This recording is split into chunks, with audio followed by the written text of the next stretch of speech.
Vous allez compter dans ensemble. Dans mon candidat, il y a Éphésiens, Éphésiens, chapitre 1. Dans le verset 20, il y a 23.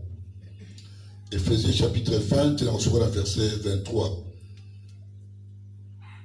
Asalelaki yango pona Kristo pona kosekisa ye na bawei pe pona kofandisa ye na loboko ya tata na likolo atiaki ye na likolo ya ba domination ya ba autorité ya ba puissance nyonso likolo ya ba dignité nyonso likolo ya ba kombo nyonso oyo bato bakokopesa kaka pona ekeke oyo te me po ete na ekeke po ezali koya atiaki nyonso na se na makolo na ye atiaki ye mokonzi ya likolo mpona lingomba oyo ezali nzoto mpe atiaki na kati na ye bonzambe nyonso na ye po ete na kati na ye nyonso ekokisama amen, amen. Yawe toyeli so na ntongo na lelo ngai nani pona loba na koki te na longi te naza eloko te nayebi te kaka yo moto kopesa mapa na bomoi na bamama bapapa baye awa na ntongo na lelo mpona koyoka yo mpona koyoka nga te nga nasengeli mpenza nalimwa namonana te nasefase nakita yo mata oloba nga nayebi na nga koloba te na kombo na Kristo Yesu amen, amen. Tika tofana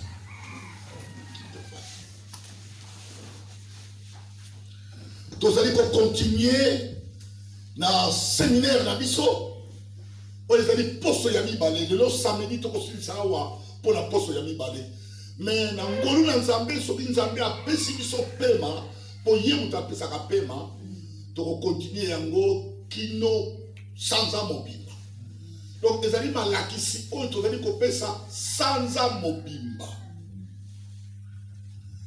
mama na likambo to thème central grand thème tozali kolobela le pouvoir dans le nom de Jésus-Christ. Pouvoir dans le nom de Jésus-Christ. Pouvoir ezali nini bokonzi oyo tozwi na kombo na Yesu. Bokonzi pamba te. Soko moni mokonzi. Soko balobi moto wana aza mokonzi, cela veut dire aza n'importe qui te. Aza moto aza na nguya. Nguya oyo tozwi na kombo na Yesu masiya. Oye lelo tozana place wana ya Éphésiens atie nyonso na se na makolo na ye tolobi amen, amen. Atie nyonso nalobi nyonso okoyoka yango bien il a mis tout sous ses pieds nyonso atie nyonso na se malobo tomuti kotanga awa ezali losambo ya Thomas Paulo azali kosambela mpona eglise ya Efeze priere na ye mpona eglise ya Efeze ayoki sango ya eglise ya Efeze sango nini ayoki sango ya kondima na bango ya foi na bango pe sango ya mibale ayoki mpona eglise wana sango ya amour ndenge nini bazali komipesa na misala nyonso ya nzambe donc eglise wana eza eglise oyo ezalaki na bandimi oyo abengi bango baapele bato babiangama epai na nzambe babiangami epai na nzambe mpo baya kosala mayoto te me babiangami epai na nzambe mpo basalela ye pe bazali komonisa kondima na bango pe bazalaki na bolingo makasi mpenza na kosimba mosala na nzambe pe nyonso to bandimi wana nyonso eza makambo ya nzambe ifo akota alleluya amen ifo akota yango bazalaki na bolingo makasi boye Thomas Paul alingi kokomela église yango ezali pe église oyo Thomas Paul asalaki bambula mwa mingi. Po ezali église oyo ye moko a implantaki. Thomas Paul azali missionnaire. Missionnaire mosala na ye ko implanter l'église. Thomas Paul azali apôtre. Yokanga malamu. So balobi na mutu pasteur aza apôtre te. Évangéliste aza apôtre te. Docteur aza apôtre te. Mais ce que je dis, balobi apôtre muyeka. Balobi muyeka akomi apôtre ko kamwa na yote. Et ningi ko ba moni ndenge nini azali ko implanter l'église na yoka amen. Amen. Donc ce qui ngai bona zui vocation ya ko koma implanteur na badi ko telema na telemi awa na kei na ngola na implanter na kei awa na longwa na kei mbujima ina implanter na tikali sous pasteur te mais na komina ni apôtre. Les autres ça na ba apôtre ba mi benga ka bango moko ba apôtre. So ko tuni église nini oyo implanté ate église moko ye implanté. Thomas Paul azali implanteur. Ayi no ko implanter azana do ya ko implanter église. Ako ke na mboka moko boye ba teya bango Yesu te ateyi bango Yesu. Efese oyo basala ki ba pakami ateyi bango Yesu. Pe atie église na Efese. Ye moko pe afin que l'église yango asala ki mwa bambula ba préciser ba nombre ya ba né oyo afin de quitter mais ba lobi il a fait plusieurs années avant que mwa bambula ebele na église wa ngai lokola pasteur dans la église musu na sali 5 ans dans la église musu pe na sala 3 ans mais dans la église musu pe na sala ka mbula mi balé 2 ans na longwe na kei mais na yebité Thomas Paul na église wana asala ki mbula boni bongo lo sambo na ye alobi na ba Kristo ya Efese tango nyonso na zo sambela na tiaka bino na lo sambo. Attention, parmi ba kangi l'église mais ba Kristo ya solo, ba responsable ya solo, ba évangéliste ya solo, ba pasteur ya solo akoki konexa mokolo te sans azaka kosambela pour bandimi oyo ya ye. Ndenge bozali wana tozobondela pona bino. Amen. Na la moka ki lelo désert na libanda. Ko bondela. Yebaka soki loza na église ne feze awomela ki mingi. Cela veut dire azali na possibilité ya koyeba ba kombo ya bato. Albi lelo na ko bondela pona libota ya papa Chiko. Lelo na ko bondela pona libota ya mama Landu. Lelo na ko bondela pona libota ya frère Te kaka ningwa. Yoka makambo oyo ye atie lokola sujet de prière. Ta bazali ko bondela pona ba bandeko ya église wana ya Efeso. Alors bini sujet de prière na ye ya liboso Nzambe apesa bango na nzela ya molimo mo centre biloko bibale. Sagesse na révélation. Loba amen. Amen. Apesa bango sagesse na révélation. Nzambe apesa bango révélation. Baza na bwanya, baza na sagesse. Eloko ya liboso ya moi. Pour le baza na sagesse na révélation, pour ba yeba Yesu malamu malamu.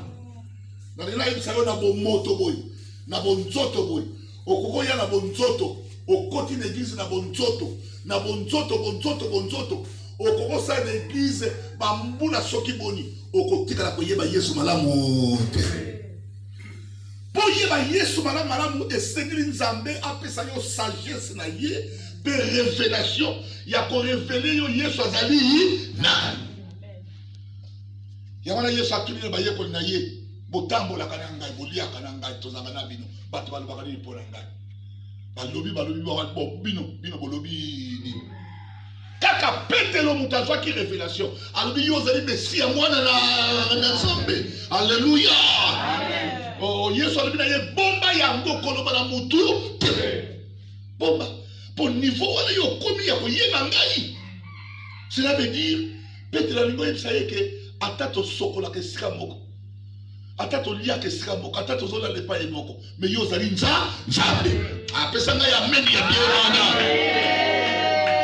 yo oza mutu te ozali mutu 100% mutu mais ozali nzambe oh yesu akamwe révélation yo nani apesi petelo révélation lelo église toza na problème ya révélation l'église est comme une nzoto ozali awa lelo église est comme une nzoto na église révélation ezali susu te tika na ntongo ya lelo nzambe apesa yo révélation ya yesu apesa yo boyebi mpo oyeba yesu malamu apesa yo boyebi mpo osalela ye malamu na losambo na ye azali kosengela bango molimo epesa bango révélation na sagesse asuki wana te me molimo pe efongola mayele na bango efongola mayele na bango mpo bayeba ntango baye na église bazolikia na nini ntango baye na église bazotalela nani ntango baye na église bazozela nini na église bandeko kokende na église eza malamu okokende na église eza na bao bien mais ntango ozokende na église oke kosala nini biso na misioni tokendaka na église soki otuni bamama ya misioni batata ya misioni bawebi soki biso tozokende na église toza kolikia na bomoi ya seko donc toza kokende na église mpo tokɔta na lola nayoka meni ya bien wana donc espérance na biso yango wana yango na toma mpo na lobi ete soki bino bolikiaka kaka espérance na bino ezali kaka mpona biloko ya mokili oyo boza bato ya mawa koleka boza bato bozangi ntina donc biso tokendaka na église mpo toyebi ete nsima na kufa na ngai nazwa bomoi ya seko nakota na lola bato balula lola bazali awa omibetela maboko bandeko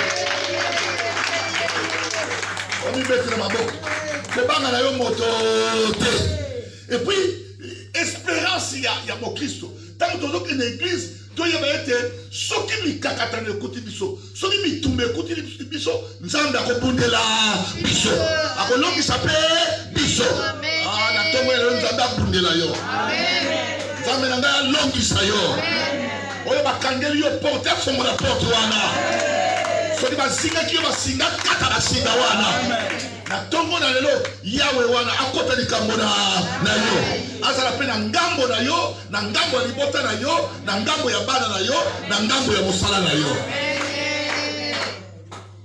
mpe alobi ete ntango bafongoli bino mayele mpo na koyeba espérance wana abengi yango ya glorieuse richesse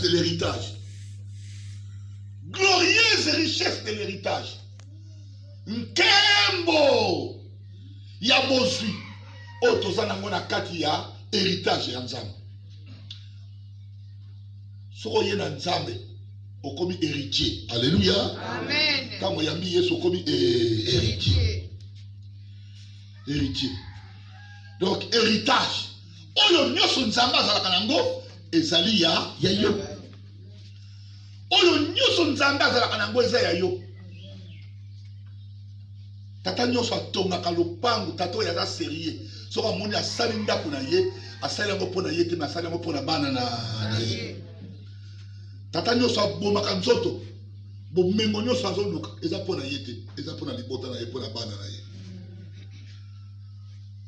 namoni kaka awa na bumbu okomona batata ya bantandu aza na lopango matia kombo ya bana kasi te lupango batiaka na kombo ya bana kasi te batiaka na kombo ya bana nde bato baza ba héritier naye koyebi biso na ntongo ya lelo yo oza héritier ya n'importe qui te oza héritier ya dokolo te oza héritier ya ledia te oza héritier ya mobutu te mais oza héritier ya yesu masiya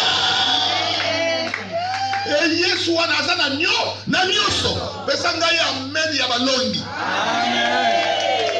amen ya bato yesu akufela na golgota wana n'importe qui. On a n'importe qui. On a héritier. Moi, il y a président Kabila. Tout le monde a président Tshisekedi. Et moi, le président Kabila, bon, bah, bota mi tata na bango déjà mon cause. Qui va zo bota? Bah, yoko kuta papa c'est à saler les bango. Yes. Asa héritier à Kozoraka. Kota na bomé mon anza de bana Kozwa yango. Ah, nzamé na bisada mo bola ta za mo sui. Et sengeli peto zo bomé mon na ye. Asuki wana te. Na prière na ye. Thomas Paul on a prière na ye. Pour ça, il y a Thomas Paul. Et te bateau ba sosola. Nous avons fait la maman Mayeli. Pour Mayeli, quelle est l'extraordinaire grandeur de la puissance qu'il met en œuvre à notre faveur. Quelle est l'extraordinaire grandeur de la puissance qu'il met en œuvre à notre faveur. Extraordinaire grandeur, puissance. Donc, nguya moko ya extraordinaire. Ya munene oyo nzambe atie au profit ya ba Kristo. Nguya. Puissance. Puissance. Puissance wana. Nguya wana. Et ça n'importe quel nguya te. Et ça ya mukete ya. Et ça, il y a pamba, mais ça, il y a extraordinaire. Ce que je dis extraordinaire en français, c'est le camo et l'équipe mounene. Nguya wana yamwa to vandelia. Nguya wana yamwa to vandelia. Nguya yango apesi yango na nani na Yesu Masika. Alobi na yeboye eloko liboso. Akamati ba domination nyoso, ba domination. Yesu atie Yesu likolo ya ba domination nyoso. Na lobi oya dominaka na famille na bino apreya. Amen. Oya dominaka na balabala na bino apreya. Soki na muto dominaka na quartier na bino na lobi apreya. Yesu azwa place ya kodominer. Na lobi Yesu a dominer na ndako na yo. Amen. Lelo ta mozo ke na wenzi dominer yo na Yesu Masiya. Mikolo na zote na wenzi na yebisi bango ke mo Kristo ba dominaka ye. Comment mituna ye dominer yo? Kene ko dominer na kombo na Yesu. Est-ce que ba dominer na tomba lelo bazali awo? Amen. Mukola lelo pa ito suyo ko leka dominer.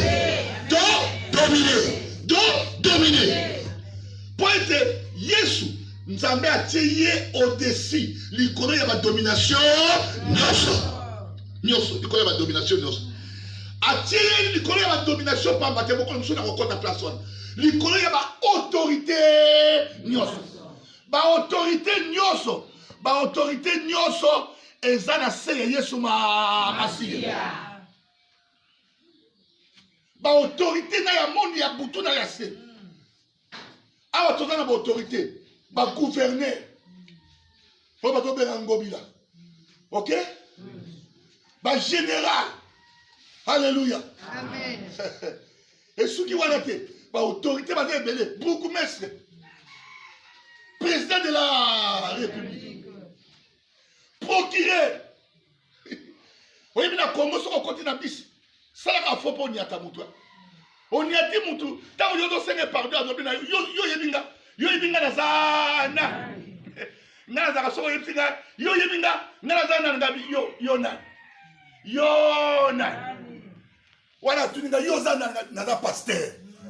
Ngana Yesu tozali likolo. Amen.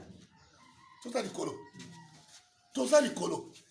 Batie Yesu likolo yaba domination nyoso. Batie yepe likolo yaba autorité nyoso. Ozawana? Amen. Batie ye likolo yaba puissance nyoso. Banguya nyoso. Na banguya nyoso na se na tongo oyo. Banguya nyoso ya quartier oyo. Banguya nyoso ezo renye na mokili. Ezo na se ya Yesu. Loba amen. Amen. Nano moni banguya te. Banguya ezali na ba mai, banguya ezali. Na ba zamba banguya ezali. Faut que na plateau de bateke. Bakoye bisayo ke biso lelo vendredi tokota kazamba te pasteur kotia tembe te kokota te ngana yebisi bango lelo nazokota fona ke kokata nzete moko na posa nzete moko ayi papa nzete ni kokata lelo bakotaka te na zamba na biso po lelo nde mokonzi akotaka na zamba na bitabe na ye na biloko akende kopesa na baesprit milimo akei aza na esika oyo akitisaka yango mpe soki ozongi lobi soki ezalaki basani okuti mpe basani pamba ale bapuissance banguya me nyonso wana pamba mopamba balobi ete yesu aza likolo oyo andimi yesu aza likolo alobi amen nayoki yo te loba amen balobi na prière ya Paul aza koloba ete nzambe fongola bango misu molimo mosanto fongola bango misu pesa bango mayele va comprendre l'extraordinaire grandeur de la puissance de Dieu. Bah, il y a la puissance de Nzambe à Zanam. Oyoka muntu penda mo Kristo. Abi nganga wana sakanaka te. Nganga wana sakanaka te ko sala ni. Osani. Na ke ko laksa film na Congo Central. Na mission na biso moko ya Sebeko. Na kuti nganga moko arenyaka kuna somo. Ba kondisa ilo kola Nzambe. Ba tuto so balenga ka liboso na ye. Et puis batu, na batu ya lingomba bakendaka ko consulter ye. Awuti kuna na kote ya mbetenge. Akoma lokola Nzambe. Azoleka na mission. Nga nakendaki na laksa film. Na moni ye na balunga na ye. Na baposo ya nkoni. Akoti na mission. Na kena na tenisi ya papa yaka. Namina et papa, ndenyo zawana, à partir d'aujourd'hui, ce qu'on l'a dit, biloko na yo ya bakisi na yo yao, qu'on le kaka wate, awa eza mission ya mission, lukan zela mususu, awate, na ebisi yo attention pila mosi,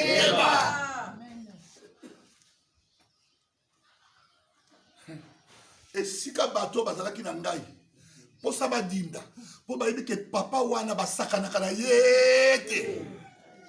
Tala ndenge bazolenga. Azoloba na ngaka ingeta. Merci papa. Merci papa. Na yoki. Na yebisi ye soko lingo kota. Fo longola biloko.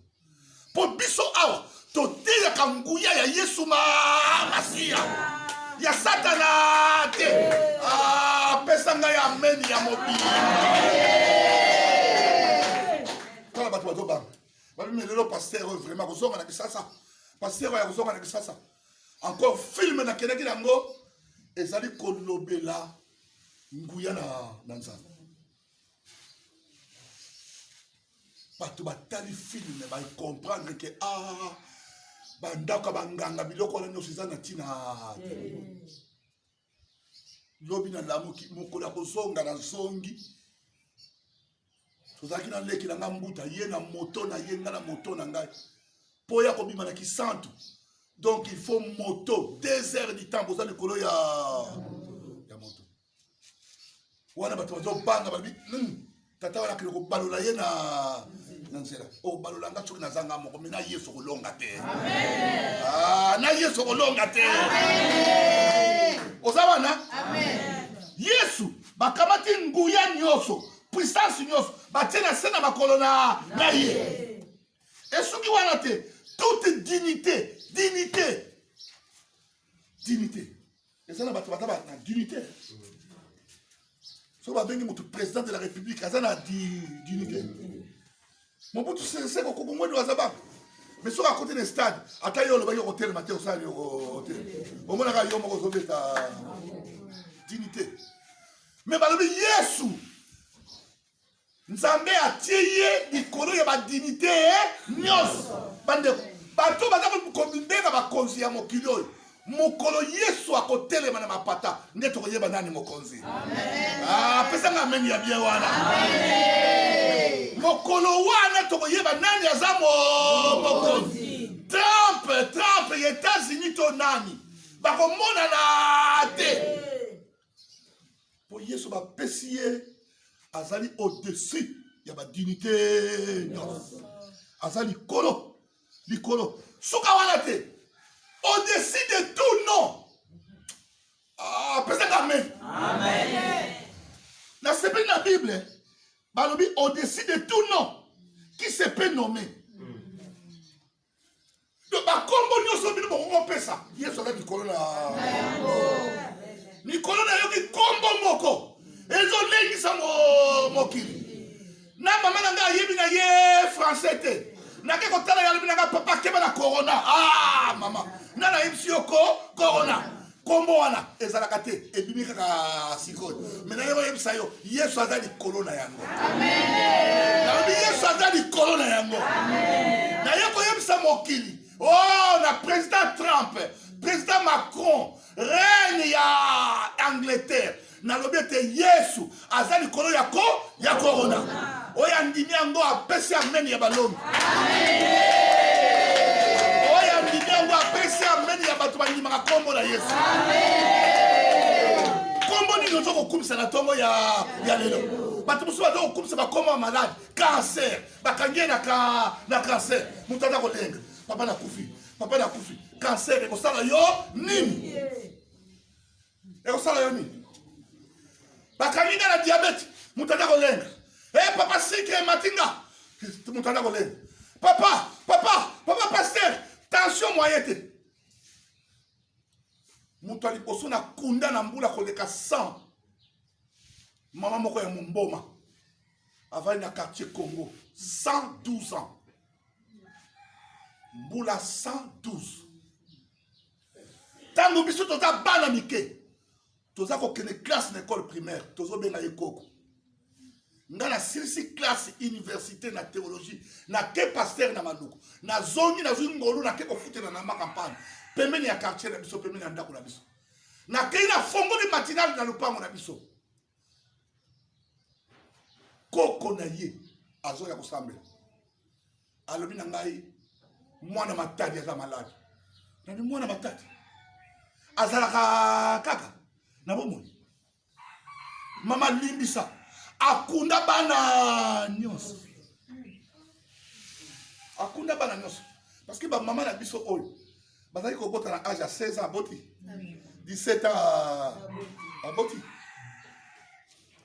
Autant mwana na ya ko 80. Cela veut dire il y a bota na 15 ans, il y a dans la combien? Akunda bana nyonso atikala na koko na yewana ba kokolo na ba tekolo soki na banane na zangi kombo ya opesa assemble la kana kimbangiste alula Yesu donc mukolo ba bengaka na kimbangiste soki adoration soki nini azanga te. Il faut akende. Bon matin na moko. Mais azali diabétique. Azali pe sucre mataka. Donc diabète matina sucre. Au moni mutase lokola kufi te akolamuka. Yesu na comme ça yo dessin animé. Yesu comme ça yo dessin animé. Oyebi dessin animé ko beta ngo masasi me ko kufa te. Oya lobi amene salameni yengo. Abi mama umela. Omona bakoko na bakoko. Omona bana ya bana na yo. Omona bana ya bakoko na yo. Omona bana ya batekolo na yo. Okokende lelo te. Peu importe kombo wana ya maladi wana izako. Okende lelo te. Po Yesu bapesi ye kombo oyo eleki ba kombo lelo kaka te bapesi ye kombo eleki ba kombo nyonso azali likolo ya ba kombo nyonso na ekeko ya lelo na siècle ya lelo pe na siècle avec bongo mokola kotelema na bapata nde bokoyeba kombo na ye malamu soki wana te balobi nzambe atie nyonso na se na makolo na ye tuta makolo wana na ntongo na lelo bobola eza na se ya makolo na yo nalobi maladi eza na se ya makolo na yo ya kozanga eza na se ya makolo na yo pauvreté na se ya makolo na yo masumu nyonso na se ya makolo na yo nyata yango kindoki ya fami ya tata na yo kindoki ya fami ya mama na bino eza na se ya makolo na yo na ntongo ya lelo na kombo na Yesu masiya Yesu nzambe atie nyonso na se na makolo na Yesu masiya nalobi atie nyonso ndambu te nyonso na se na makolo na Yesu masiya eloko ya suka oyo Yesu atiaki na se na makolo na ye liwa amiati ya nanga wala alaki Yesu masiya alambe lakimo kolo nanga haleluya Yesu molongi pe monene aleki liwana makasime aja lalobiko solo na bomo sepela haleluya sepela tika nyonso eza na se na makolo na yo kuluna na se ya makolo ya yo nyonso problème nini oye nango awa lelo eza na mase ya makolo na Yesu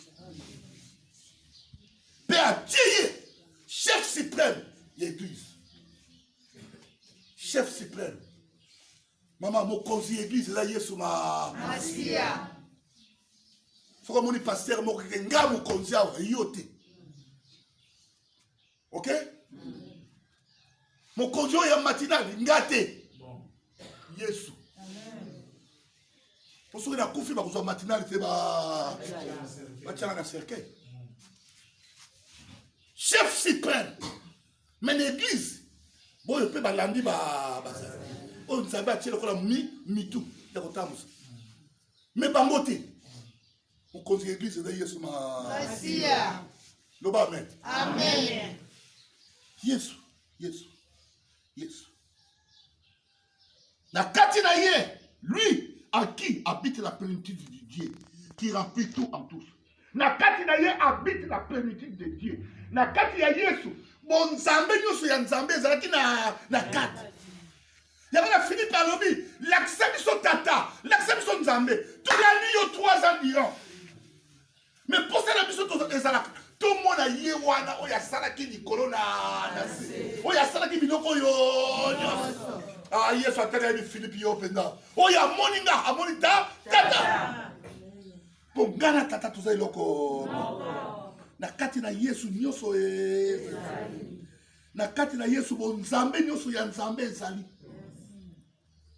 il a mis en lui toute sa plénitude bato il faut bayeba na ntango oyo nguya eza na maboko ya nani kolo fongola bango misu po bayeba l'extraordinaire grandeur de la puissance qu'il met en œuvre en notre faveur nguya wana oyo nzambe extraordinaire grandeur puissance oyo nzambe adéployaki asalelaki autilisaki na komi na suka po asekisa Yesu na kati na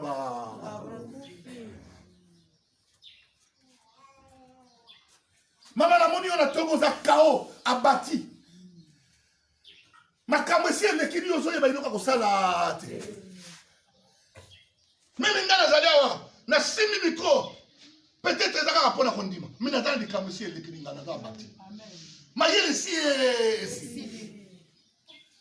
bitumba na yo eleki makasi ozoyeba lisusu te eloko nini ya kosala ozoyeba eloko ya kosala te ekomeli yo moto ya liboso te yesu mpe ekomelaki ye bayuda bakangi babeti yo obetama te yesu akomi na niveau ya kolela mon dieu pourquoi matia abandonné nzambe na nga nasali nini mpo otika ngai boye poni otiki nga na maboko ya bato ya nkobo ye Pilate asambisi makambo alibi namoni eloko moko te azongi ayebisi mwasi na ye na tribunal oyo nazomona kaka lukunia kaka mama lukunia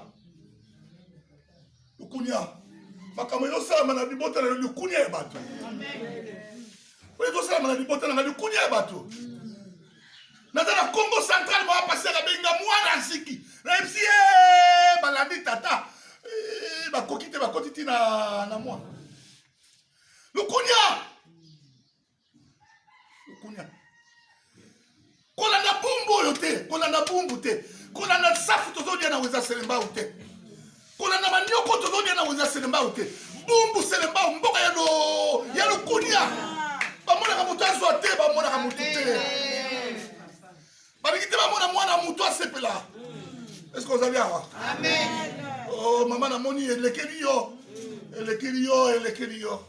omeki banguya omeki na nguya na yo ezosimba te mpo obima na esika wana nalinga yebisa esika bayuda batiaki yesu na gologota batie na kati ya lilita bakamati libanga monene batie bakangi yesu azalaki na makasi moko te ya komibimisa kuna ezalaki c'est tout c'est fini yango batelemi bisika nyonso bazotambola bazobeta tozwi ye tosukisi ye oyo alobi na ntongo lelo asukisi yo ye nde asuki ye yebisala eke osukisi ngai moyeka mais yesu na ngai nano osukisi ye le troisième jour akoya okomona makambo akosala okola koya le troisième jour nde okopakata apesanga ameni ya molai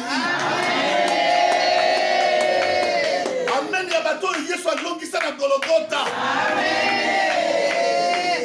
yesu na kati na kunda wana azalaki na eloko akosala te papa bakangi ndenge bakangaka bebe mpe satana azoloba na eke loba ndenge oloba ganga ndenge ozalaki satana abosanaki akangi awa me awa akangi te alleluya namoni bakangi bisika nyonso me awa bakangi te bwaka miso na likolo bakangi bantando bazala bakasi ya komata kuna banefu bakomata wana yesu bakokoka baluka bakomata kuna bakanga totala bango bakanga losambo ya Paul pesa bango mayele bayeba kososola l'extraordinaire grandeur puissance oyo otie en faveur na bango bandeko yesu azalaki kao basi bakangi babomi batie na lita eloko ya kosala lisusu eza te yoka esi bayekoli bakimaki pamba bapetele bayowane petro na yebi papa tozongela peshe na biso tolekisaki ntango ya eloko nini bozomona ye wana bato obeta azolela bongo eloko nini telo moto azalaka soki atie mbisi boye atie mapa boye etondi bato bale tolanda nini bayoda basi balongi na bango basi balongi tokosala esuni nana ye biso balongi kombo ya motu wana président moko na Congo alobaki la guerre sera longue et populaire bolongi te mwana nzambe abundaka ti na suka na losambo kino nguya na nzambe ekokita sanga amen na sikisa yesu makalikali eloko akosala eza te na kati ya lilita epai ye azalaki awa na libanda esi eyindi satana azali bien organisé soki akangi yo atie mpe bato bakengelaka yo babengi centenier, policier 100. Na moi 100, na butu 100. Pour le battre au tola qui pongi. Tout ça qui est te. Pas ça qu'on simuler, pas ça qu'on contrôler. Pourquoi les kia? Maman non. Ni. Maman je m'attends. Ni na mala qui suspect. Bien qu'on soit bimate. Soka bimi le to beta ma. Babosani. Babosani était. Et ça na nguya moko. Nguya wana basaka na yango te. Nguya wana balonga ka yango te. Nguya ya Nzambe na likolo. Awa tanga malamu. Balobi Nzambe, il a déployé toute sa puissance, toute sa force. Donc Nzambe pour ko sekusa Yesu a utilisé qui puissance nyoso ya. Puissance nyoso Nzambe azaki nango. A utilisé yango pour aya ko sekusa Yesu pour bitumbeleka ki makasi Satan na ba demone ba bima to Nzambe ba sala na iti kena ko yebisa boy ba kangi lo ba ke bokangi na bino bozo lekisa tango ya bamba so tango ekoki na ko fonga bana ko amen na ko bima na lilita na tongo le bima na kombo na Yesu amen na tongo le bima na kombo na Yesu amen eza na nguya moko eza ko kitawa lelo amen oza wana amen Yesu tango nguya wana kiti mapinga na lola ba komando mibale ba anzelu ba kiti ba kamikaze lokola ba soda américain bon nyoso bazalaki nzinga wana tala kotala ka présence ya bato mabe pembeni na yo te bakozanga te me bakosala eloko moko te awa na bumbu na famille nanga bayaka soki bakangi batie bato baza ko soki balabaki kosima mbongo te ata babengisi yo na Didi Kinwani yaka paser muyeka lokola balabaki kosima mbongo te bango mpe balandi bake kotia Didi Kinwani libomo pa pasi ozeli boye o lelo ayete po baza kosimele bazaki na lilita kaka bona minduki na abima to ntango nguya na Nzambe la puissance qu'il a déployée ezaki nguya ya mokete nguya na ye nyonso ya bonzambe abi lelo na kolakisa Satana ke ngande mutu azali ekolo ngande mutu na sala ye tango akiti bali basoda nyonso bazalaki wana bakangami avo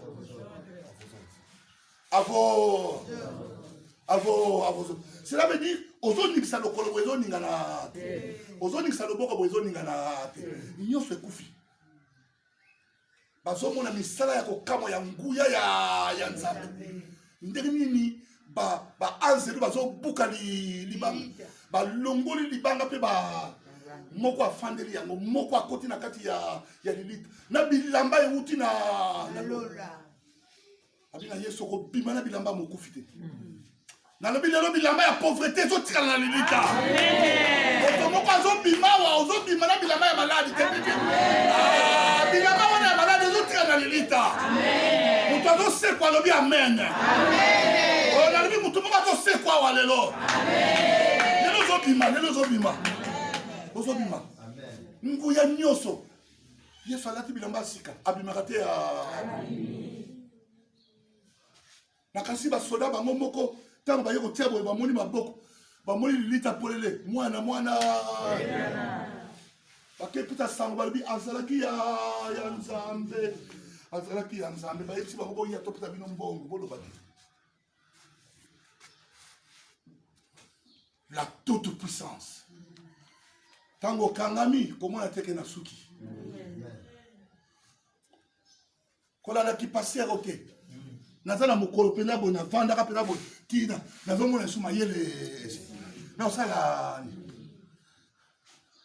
nanomoni te moto mokolo avandi na mabele azolelela na kiti te bapesi ye kiti ya boyi na ye makambo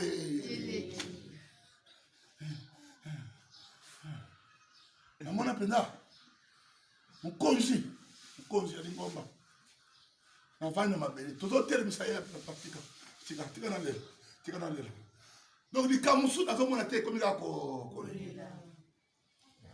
Mais qui ose là? Comment ça n'a été dans un couilla moko? Oui, l'équipe en gouya. Amen. Tango kitaka. Okobi na place wa. Amen. Ngouya wana yangwana Nzambe a salé la ki. Balobi, il a déployé toute sa puissance, toute sa force. Et dans le cas de Moutazana, un bon na banque, $500,000. À BBC, $400,000. À Tonganda, comme il y a mon nez pour bâtir ce maman. Ngouya. Si vous avez un sur côté de l'église, c'est ça ma Ngouya. Est-ce que vous avez un? Amen. Les Américains, pour bâtir ça, les Japonais, ils utilisent qui bombe. Bombe wana yango de sisa ki bitumba sili. Ba bombe ezali. Ezala ba bombe mususu ya ba américain soki ba bwaki ya na bumbu. Bu. Ba ndako nyonso kotuna ndako ya passer ezala pe komona ngo te. Et comme poussière pour na bombe. Bitumba ba japonais américain. Ba japonais pe ba telino al biso to la sabino. Ba américain ba bitozo la sabino ke biso tozali la grande puissance. Ba bois qui na ba bombe. Bombe o ya moto te. Mais ya gaz. Ya mupepe. Mama bombe ya moto e kosoka kuna mais ya mupepe ko panzala wa nyoka. O pemi yango osu yango. Bombe wana ba benga yango Hiroshima. Kino lelo na Japon. Eza na basi bazobota bana mitumi mibale. Mikolo ya conséquence ya bombe wana bango ba Mopepe wana bango ba pema. Japon de atie maboko likolo on les met. Pardon Totikawa. Bino des grandes puissances. Na golokota Satan a tiaki maboko na likolo. Albi na Nzambe pardon yo des grandes puissances. Totika kaka awa. Bitumba ngo esuka na ngo kaka awa. Nous na tongo na lelo. Tozana posa. Tala. Ezana alanga nzemo moko ayembe alobi nguya na yo. Bombe moko te kokani na yango. Na yo kameni ya bien. Amen. Na ligi bombo ya Nzambe. Ebeta wa lelo. Amen. Esi salikamu ya mama moko azali awa. Amen. Esi salikamu ya koko na yo wana. Amen. Bombe wane utali kolesa ni ebeta. Oya ninga ebeta azali awa. Amen. Ah oninga ebeta pesa meni ya kotelema wa. Onguya. Tomo na bakolo. Donc la colonisation na suki dazo c'est la nguya wana oyo yo sepsila kinango Yesu masia e ya ko longola ngana kati na bakufi e longola ngana situation to mona mongo to bonde